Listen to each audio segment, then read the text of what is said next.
Poštovani, osalošeni skupi, ako neko ima još nešto da kaže na rastanku, izvolite.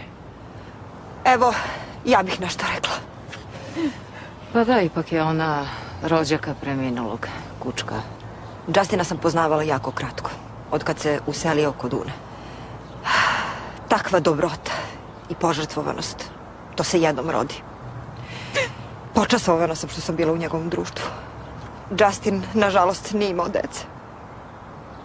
Bio je kastriran svojevremeno, ali zbog dobrote koju je širio na neki način, svi smo mi njegova deca. Jo, gospode Bože. O Bože, gospode. On sad juriša nebeskim svodom i ne plaši se ostalih pasa. Još jednom, Justine, baby, hvala ti za sve.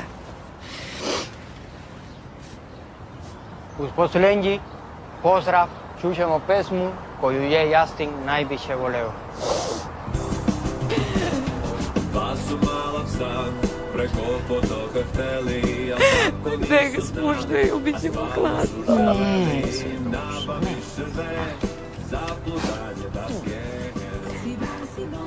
Sahrana. Tužan skup. Čini mi se da Una još uvijek nije gledala film. Delo je baš potreseno. Ne znam da ga priđem, neprijatno mi je. Opet, redi.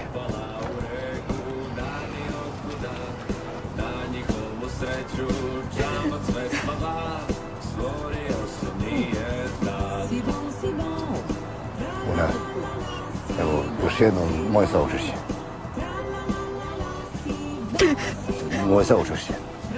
Ja Justina, nažalost, nisam baš dobro poznavao, ali sam bio prisutan kad je preminuo. Tužno, zaista. Saučešće. Šta je ovo? To je samo pas. Nećemo mu valjda i parasno stavati. Seljačina jedna. Ješ da je ona slonjena. Mene ipak se hranite skromnije. Ne brini.